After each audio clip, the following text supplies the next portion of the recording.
खुश आमदीद एक बार फिर तुसी सुन रहे हो प्रोग्राम नीलम किनारे आरजे मारिया दे नाल क्योंकि हीट स्ट्रोक के बारे में अज गलबात हो रही है। मौसमियाती तब्दीलियां बहुत ज़्यादा हैं और टैंपरेचर दे बढ़ने के चांसेस काफ़ी ज़्यादा हैं। माहिरीन के मुताबिक ये अगले जिहड़े 5-6 ध्याड़े मजीद रह गए हैं वो गर्म तरीन ध्याड़े हो सन।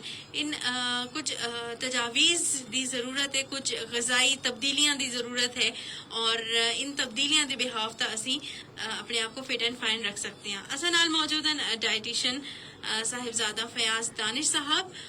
अस्सलाम वालेकुम, बहुत शुक्रिया अपनी मसरूफियत विचों असां वास्ते टाइम कढने दा। जी बहुत शुक्रिया सर, गर्मी की शिदत बढ़ती जा रही है और इस विच असां को केड़ी एजियां तब्दीलियां आने की जरूरत है और एजी केड़ी गज़ाई तब्दीलियां होवन जिसकी वजह तो असी इन्हां चीज़ों तो बच सकते हैं। जी अच्छा, तो बहुत अच्छा क्वेश्चन है कि मौसम बहुत जल्दी नाल चेंज हो रहा है। जितनी ज्यादा सर्दी सी उतनी ज्यादा सडनली जी ना टेम्परेचर भी बढ़ गया। बिल्कुल, इस वास्ते सब तो पहले देख करना है कि बाकी सब तो पहले अपने आप को गर्मी तो बचाना है। अननेसेसरी जाना बगैर इसी वजह तो बाहर निकलने की कोई जरूरत नहीं है। अगर बाहर जाना भी ज्यादा जरूरी होता है तो उसको धुप्प तो बचना चाहिए और छतरी का इस्तेमाल करना चाहिए। इस तरह नहीं अगर गड्डी भी जा रहे हो फिर ठीक है, अदरवाइज पैदल जा रहे हो साने छतरी इस्तेमाल करनी है और अननेसेसरी या गैर जरूरी जाने की जरूरत नहीं है। ठीक है, सही। बाकी तो तुम्हारी गज़ा जी है उसी तरह ही उसी एक हेल्दी सेहतमंद गज़ा जो असीं पहले भी डिस्कस करते रहे हैं जी, मगर इसी ज्यादा साने करने कोशिश करनी है कि आम हालात जो बंदे तकरीबन 2 लीटर जो आम रूटीन की जिंदगी है तो तकरीबन 2 लीटर पानी पीना चाहिए, 10-12 गिलास पानी दे नॉर्मल होते हैं।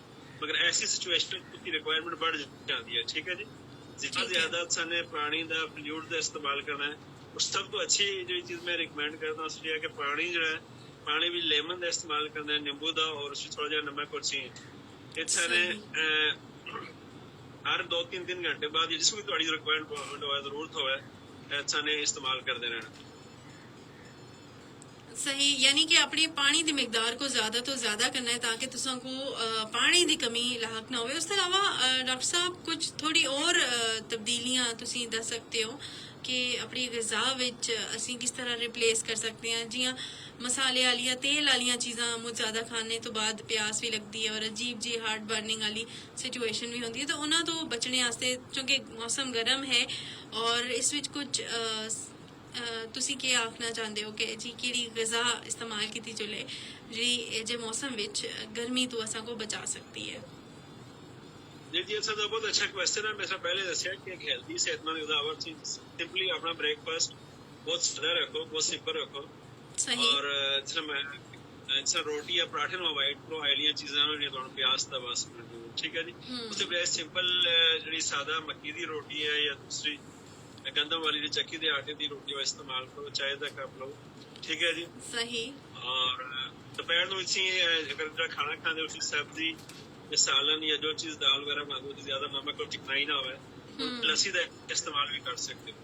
सही। जो लोग दही मतलब नेचुरल दूध होता है और दही या लस्सी इस्तेमाल कर सकते हैं। इस शाम के टाइम भी अपनी गज़ा को ज्यादा स्पाइसी नहीं रखना।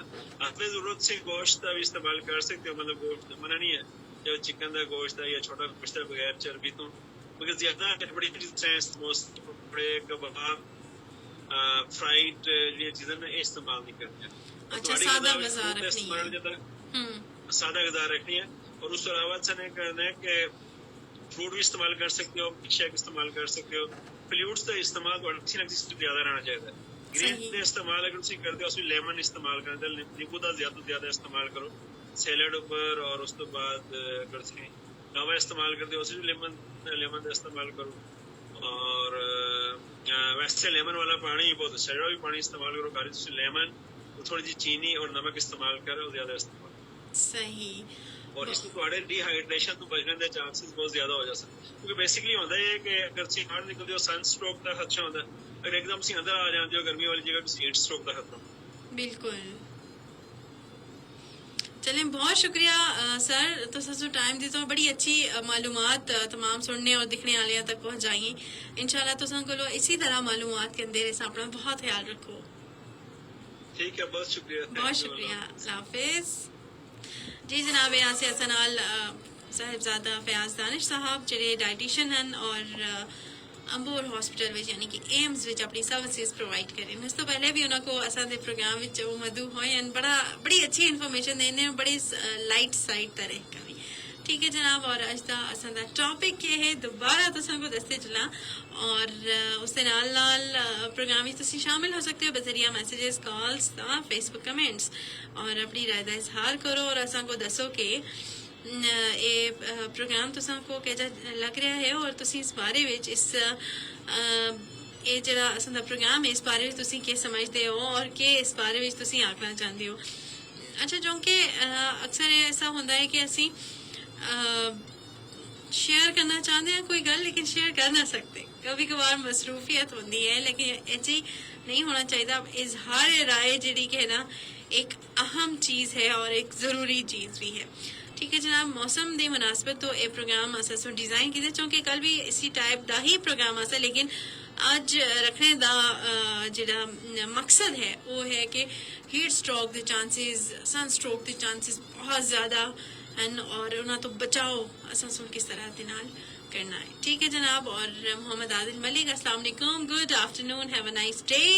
RJ engineer Malik Adil Saudi Arabia जी बहुत शुक्रिया तुसां दा प्रोग्राम में शामिल होने का और अपनी राय का इजहार करने का। अच्छा जी ये जी गल है ना कि असी हीट स्ट्रोक तो बचना, एक तो सनलाइट तो अपने आप को बचाना है ठीक है, उस तो बाद जिहड़ा कि ना अपना हाइड्रेशन लेवल मेनटेन रखना है और बाहर तुसी घट तो घट चलो जियां डॉक्टर साहब भी दसिया कि तुसी छतरी रखो या सिंपल परना जिहा सफेद चादर टाइप कुछ अपने सिरा दा भी ढक सकते हो ताकि तुसां दे सिरा होता डायरेक्ट हीट ना लगे, डायरेक्ट सूरज की रोशनी तुसां दे सिरा होता हिट ना करे ठीक है।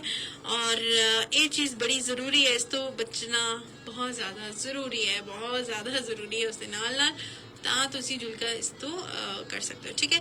ਉਸ ਤੋਂ ਬਾਅਦ ਜਦੋਂ ਇਹਦਾ ਇਸ਼ੂ ਹੋ ਜਾਂਦਾ ਹੈ ਹੀਟ स्ट्रोक ਦਾ ਉਸ ਦਾ ਟੈਂਪਰੇਚਰ ਤੁਸਾਂ ਦੀ ਬੋਡੀ ਦਾ ਐਕਸੀਡ ਕਰ ਚੁੱਕਦਾ ਹੈ ठीक है और ਟੈਂਪਰੇਚਰ को तो मेंटेन करना है ठीक है।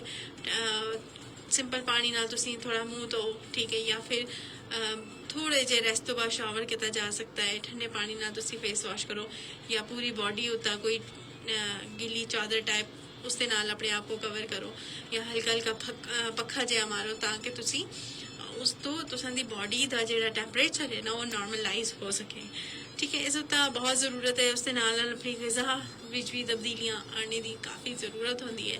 ग़िज़ाई तब्दीलियां यकीनन असर रखती हैं क्योंकि अक्सर ये होता है कि बाहर जदों जुलते हैं तोपा वाली साइड यानी बाहर आना जाना होता है तो उस तो पहले हाइड्रेशन लेवल मेंटेन होना लाजमी है। उसके नाल अपने नाल कोई पानी की बोतल भी रख के ना ताकि तुसी बवक्त ज़रूरत इस्तेमाल कर सको ठीक है जनाब। ये है अज दा असां दा टॉपिक, इंशाल्लाह कल मुलाकात होसी तुसां नाल। अपना बहुत सा ख्याल रखो, खुश रहो, जींदे रहो, हंसते मुस्कुरा